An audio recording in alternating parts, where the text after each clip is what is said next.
Hey there, I'm DaniRain. Thank you so much for coming to my channel.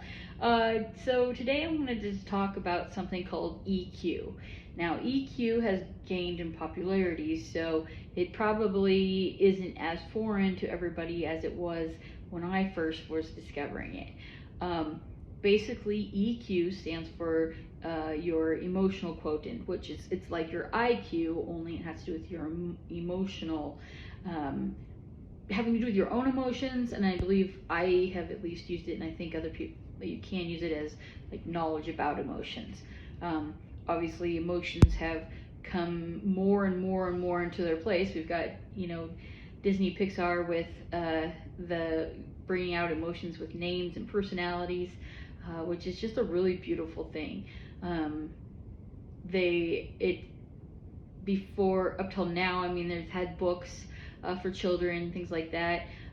But I mean, again, all of this is newer within the last 100 years. Even just what we're able to do as far as psychology and our understanding of psychology has just gradually kept on changing. It is really great that it's doing that. I would say that sometimes we even have to go beyond what the textbooks say, because we want to figure out how do we relate to the world.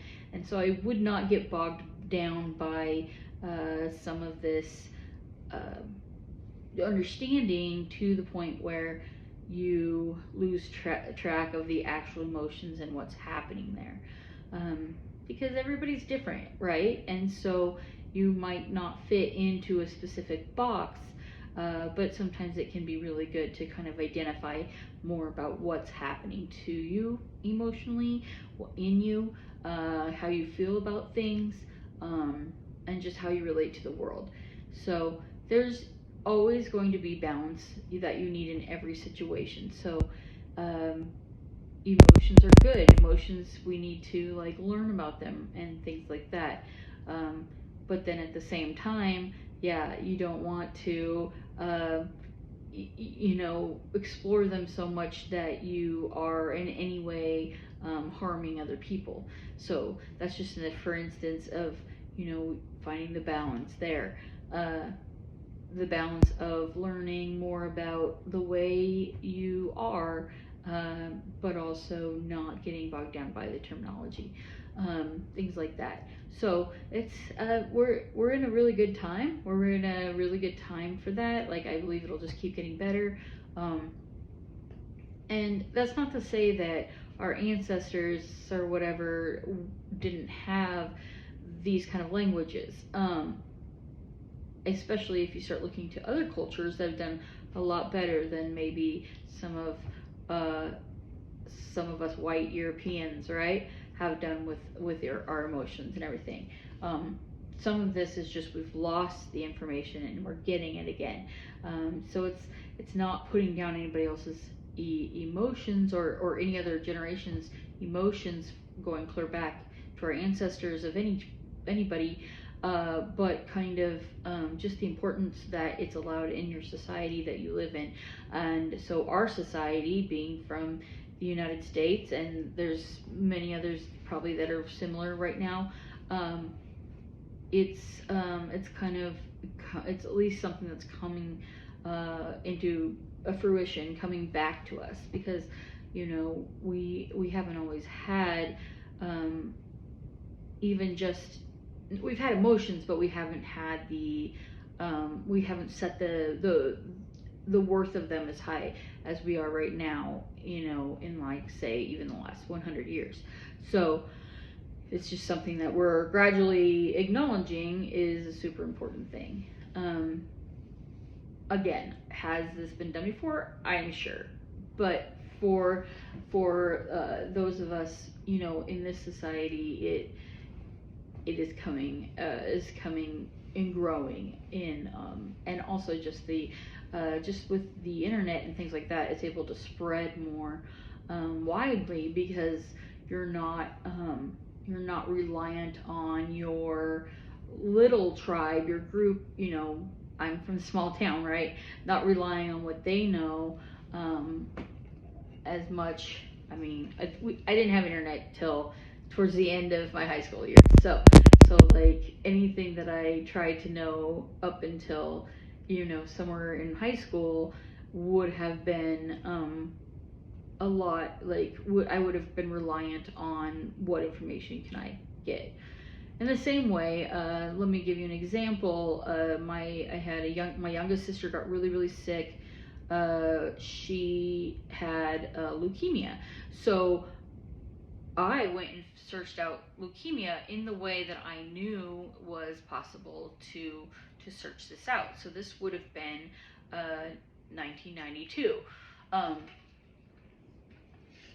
I went to an encyclopedia. Now, the thing with encyclopedia is that every year you have to have a new encyclopedia.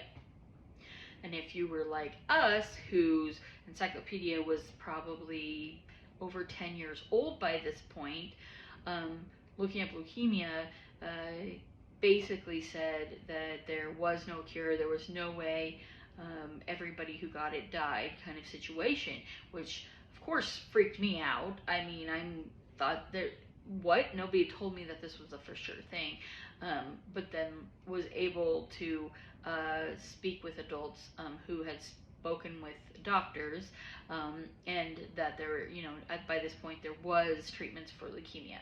So this is where it's like your information and what you know has to be up to date. And until the internet, you were reliant on what information had made it to your group or your small town. In my situation, your state, your family group, what do your parents know, and so things like that are, we have a lot more understanding because we're able to share information as well.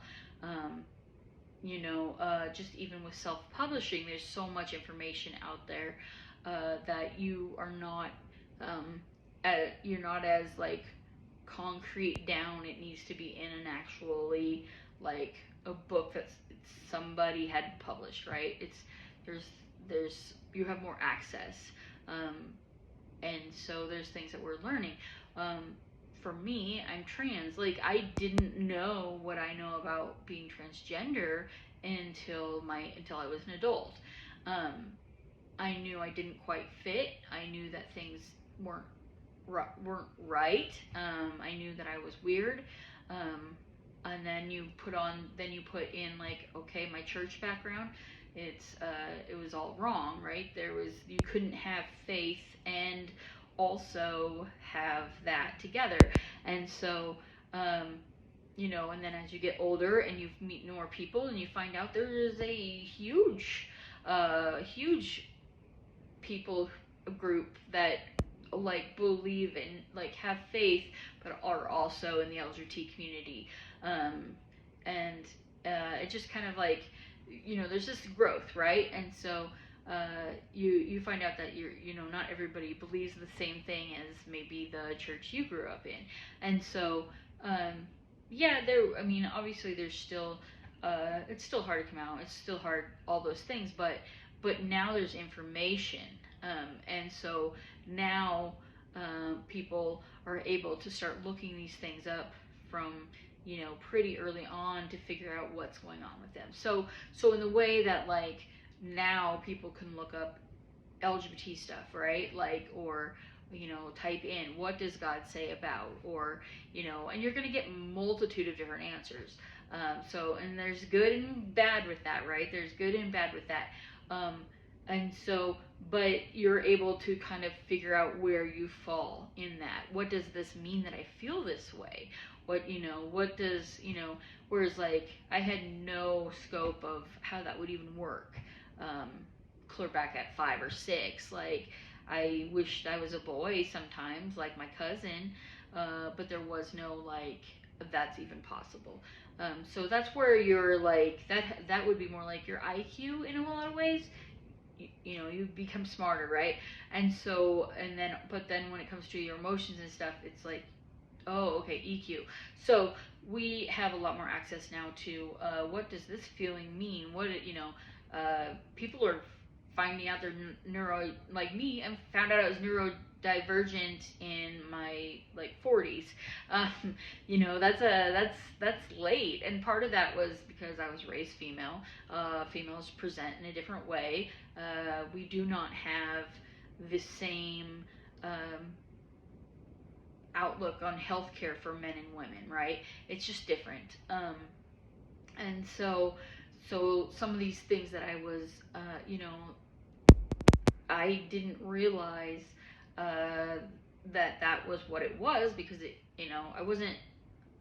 I was hyper in that I talk a lot, but I wasn't hyper like I was bouncing off the walls. And so therefore I just assumed, oh, that would never be me, right? Now with, YouTube and TikTok, all these different things, you've got, people are starting to post about what is really true, what does it really look like, and the more that we are able to find out about that, then we're like, oh, okay, I understand why I am the way I am much more, in light of having a neurodivergence, right? I have ADHD. So there's this this information helps us to understand more about ourselves. So the coming back to EQ and the emotional intelligence, when you feel a certain way, why are you feeling that way? One of the things that we are learning is that people often experience nervousness and excitement in the exact same way in their body. So if you can take a step back and kind of go, okay, what am I feeling? Why am I feeling this? You might find that that you're actually really excited about something, public speaking, then instead of nervous. But then take that even a step further. We're coming up with more feeling words. So it's not just sad, mad. It's not like it. It can be like, I'm frustrated. There's this, I feel stuck, I feel, there's these feelings that are a little bit more complex than just the basic feeling words that we learned as children. And so it's not to put you in a box, but to make it so that you're able to relate to yourself and others in a way that makes more sense. So that's one of the reasons that EQ is so important. Like I said, it has kept developing. Why we learn more about it, why it's out there more. And so I obviously want that to keep growing. And then you add on it something like me being more of the spiritual advisor. Just learning okay, what are feelings, and what are what are the emotions part of that, and what parts of that is more of a spiritual thing, where someone like me am more intuitive. I don't do the tarot very often, or not that I never would. It's just that a lot of mine comes more intuitively, and emotionally. So I feel things. So I feel things to be true. So that's where the emotional intelligence has always been pretty important to me, because of that add-on to my spirituality as well. A lot of my spirituality is very heavily based on what I feel, the intuitiveness that I have to certain things, just kind of feeling things out, which flies in the face of a lot of different religions, where it's not about how you feel and all these things. And so with faith, all faiths are different. A lot of times, sometimes it does come down to maybe having faith, but if you have no emotional journey in that faith, you kind of have to wonder a little bit about what's actually even happening spiritually, and just learning what things let's say you have the fear emotion. fear can be very healthy in certain circumstances, whereas in others it can be very unhealthy. So having, say, a fear of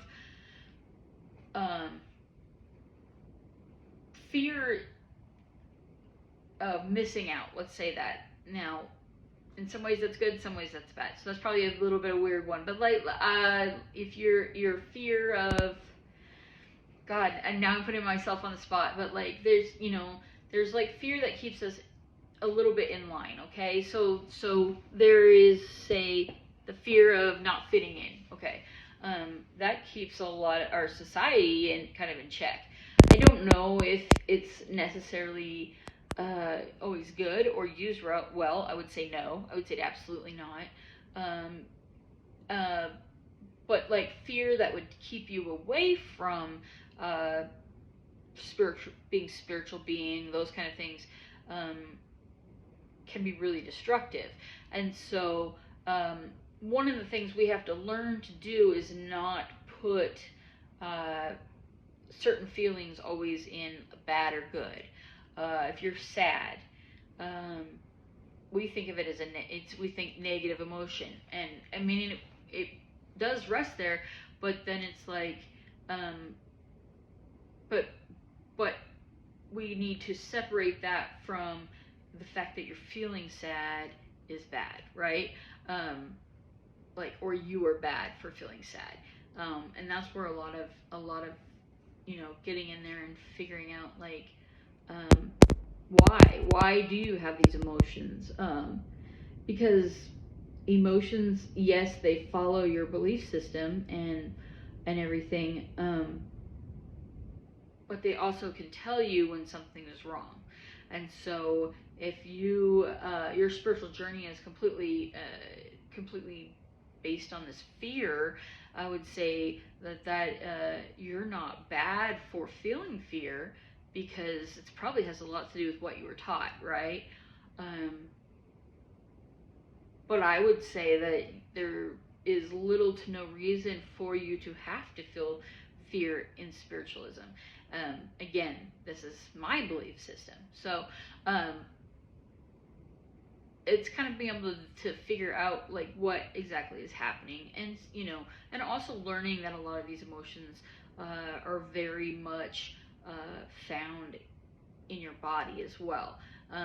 That they do feel different. Like we knew sad is different than mad, right? But sometimes we get those confused still, and so we'll think we're really, really angry when really what we're feeling is sadness, or and somebody can get really, really irate because of the injustice of not being included in something. So, maybe I'm not saying they're not mad at all, but a lot of it might just be sadness from not being able to be a part of that. So it just kind of goes back and forth, but then you add words in there, like I was talking about before, where it's not just, I'm not just mad, maybe I'm frustrated, maybe, that those can be two completely different things. Am I excited? Am I thrilled?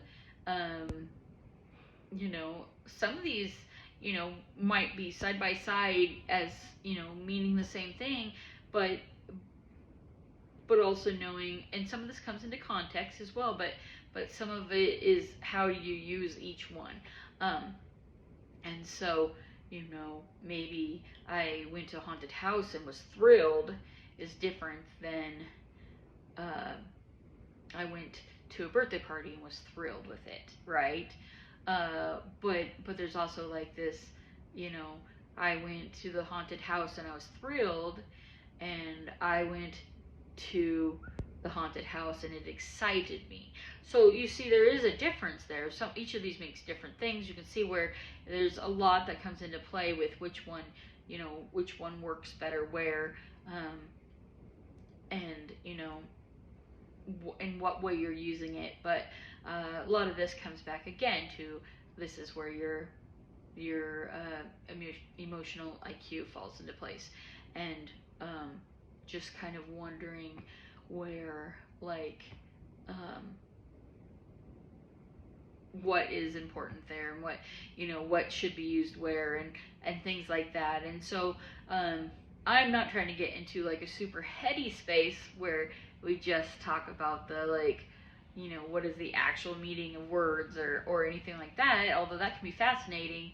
I'm more into what is it that you're feeling, what is it that you are holding onto in your body, and things like that. Those are the things that excite me, because of when we can nail it down to certain things, we're more able to approach those feelings, and some of them might even need resolved. And so being able to resolve feelings, if you just feel mad and you never explore that, then you might stay mad for a really long time. Now, if you stay mad for a really long time, that can turn into bitterness, right? And things like that, which can just like zap the life out of you.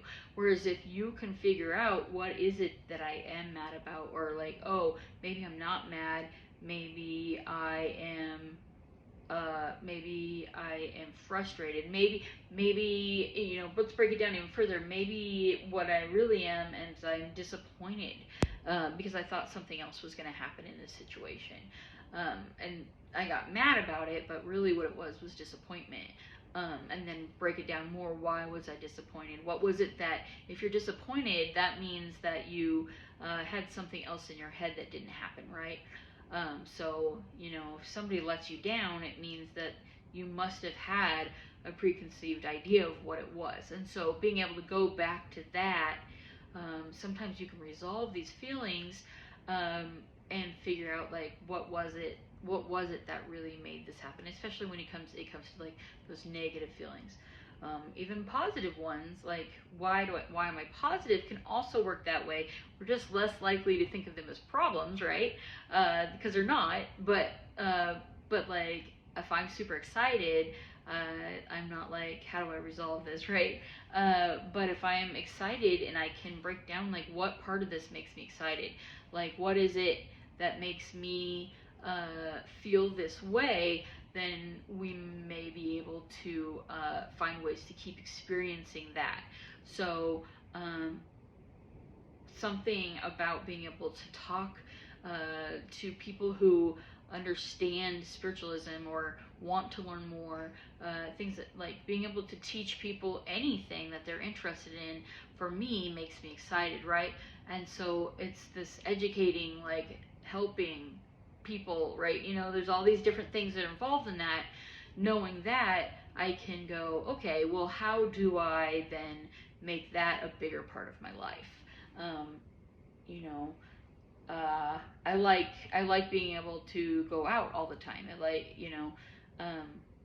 I really enjoy it. I really enjoy being able to go out, whether it's a coffee shop, a bar, a restaurant, whatever. Like being able to go out is like a huge part of what I like love to do.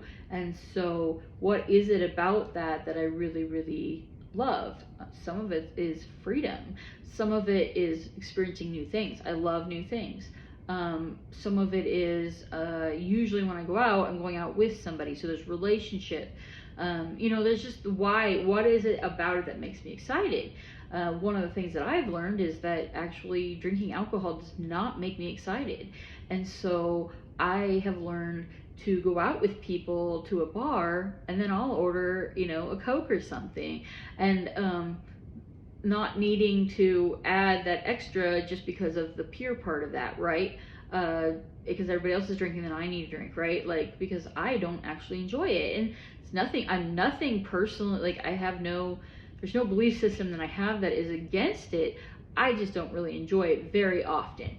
And so like knowing, that like what part of this is what really makes me excited, makes it so that I can recreate this, and maybe even recreate it in a way that's healthier for me personally. So just a lot of thoughts, a lot of things. I want to keep talking about this kind of stuff. So any questions you can ask me, topics, whatever.